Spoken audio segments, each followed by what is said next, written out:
Anyone but Spurs, says Marinakis. I love this guy. Welcome to your Forest news.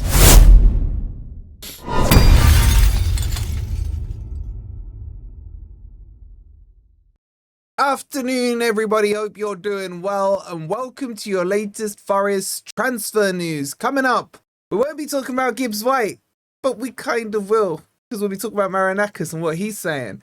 I got an update for you on Douglas Luiz as Forest move back into pole position for him. So if you're enjoying the content, please don't forget to hit the like button. Make sure you're subscribed as always if you are new here. Let's jump into the news. And by the way, if you want to grab me a coffee, much appreciated. Much love to you guys. Scan that QR code or click on the link that's pinned. And yes, they all told me, well, the Spurs fans told me, who does Marinakis think he is? Can he take on Levy? Levy would chew him up. No.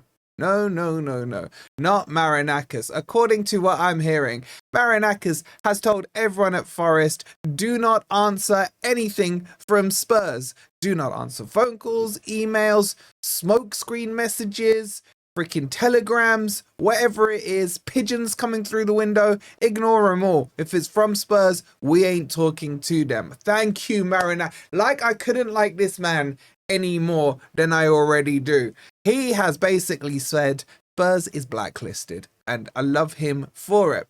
And it looks like, as things stand, they're not going to get Morgan Gibbs-White. Because there have been some other reports as well, which are quite interesting. Now, I don't really rate this source at all. It's Alex Crook from Talk Sport. And he's come out and said that, according to the information he's seen, Marinakis is still hoping that Manchester City coming in for a rival bid to sign star midfielder Morgan Gibbs-White this summer amid interest from Tottenham. It is claimed that Gibbs-White has told Marinakis at the end of last season he would like to leave the City ground for a quote-unquote certain level of club. And in turn, the Forest owner does not believe that Spurs fit that category. I didn't think I could love this guy anymore. He's spot on. Spurs are not a big club. Spurs are a big concert hall. Spurs are big at generating money. But what the hell are they doing on the pitch? They win the second tier of European football and they have the audacity to claim champions of Europe. By that definition, that would make Leeds champions of England, seeing as they won the championship last season. So there is still this feeling and these talks that if another club were to come in, a respectable club, a club that has won proper trophies, like a Manchester City, although that could be debatable as well, then Marinakis would let Morgan Gibbs-White go.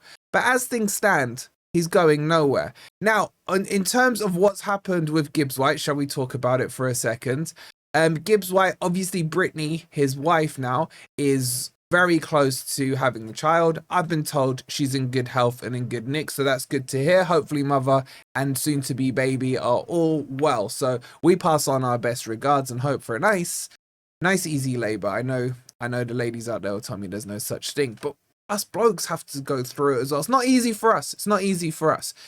And speaking of easy stuff, though, that Marinakis has done as well. He's gone and wiped out £17 million worth of debt, converted them into shares, didn't even bat an eyelid, done. So yet more stuff he's doing for Forest. I know all the rival fans come at me saying, yo, Wolfie, man, you're not embarrassed by your owner. And I just say to him, what is there to be embarrassed about? Oh, he goes on the pitch. Okay, well, he knows where the pitch is. Do your owners? Oh, he's complaining about ref decisions. You guys complain about ref decisions and you would love your club to do something about it. Oh, he beefed up with Gary Neville. You seen Gary Neville? Of course he's going to beef up with him. So all these things that they come out about Marinakis, when you really get them alone in a room and you say to them, would you like your owner to defend your club the way Marinakis defends ours? They're always going to turn around and say yes, aren't they? So Marinakis, for me, keep doing what you're doing. You have my love. You have my respect. Be our owner forever, unless some Saudi country thing wants to buy us out for a gajillion pounds. Anyway, that's the Marinakis story with a little bit of Morgan Gibbs-White.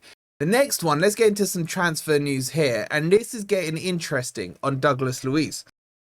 Now, The backstory on this, just to quickly refresh you, is that Forest were interested in him in January because Edu is a huge admirer of Douglas Luiz. Forest tried to get him in January, but the idiot said that he only wanted to go to Man City or Man United.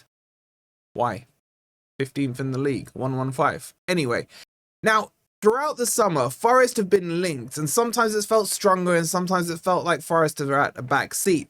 And it got to the stage where the likes of Everton and Leeds were front runners for this one. I was like, come on, Forest, man, step up. This guy is a quality player. I'd 100% take him, play him in the 6, you can play him in the 8, he can take a free kick. It's exactly what we need. Now, he apparently has rejected any moves from Leeds and from Everton. And his agent is flying across to Nottingham in the next couple of days, according to some reports I've heard as well. He's actually currently in England. So either way, it's expected that he's going to be in England. Now, there is going to be talks with Forest. And I guarantee you, without even knowing this, but I would put my mortgage on the fact that Edu is behind this one again. And Edu will do what he can to get him in. A lot of you guys have been questioning, well, what has Edu done? Has he been worth it? The moment he came in, we lost Elanga. There was talks of Gibbs-White going. But this is where we can start to see the Edu effect with players that he really does admire. Now, in terms of cost, Juventus want 40 million euros for Douglas Luiz, which is a lot of money. However, they are open to a loan move with an obligation to buy. Be that it's somewhere around 40 million euros, which is what, 36 million pounds or something like that, or that Forest are able to lower it. I like the deal to be a loan with an option to buy, would be my preferred option. But if we couldn't get him without having the obligation, I'm still not against this one. He's Prem proven. There's that phrase again. He plays in those key positions in midfield.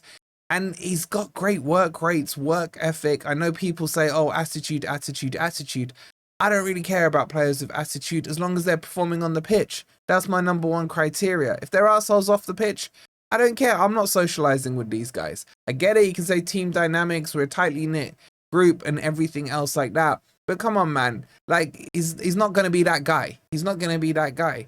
I think he'll be fine. Plenty of Brazilians in there. No language barriers.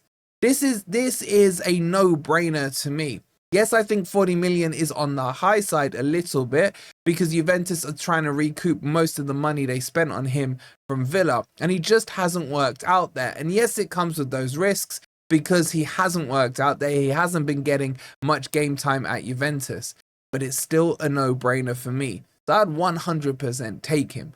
I'm all in on this one. Get me a loan with an option, that's perfect. But if it's an obligation, so be it. So there are a few other rumors floating around. We're going to do a video over on Patreon. So if you're a Patreon member, don't forget, we haven't forgotten about you. Video coming out for you guys shortly. But that will keep you up to date right now on what's happened in the wonderful world of Forest. Make sure you've hit the like. Make sure you've subscribed. We'll see you on the next video. Come on, you Reds.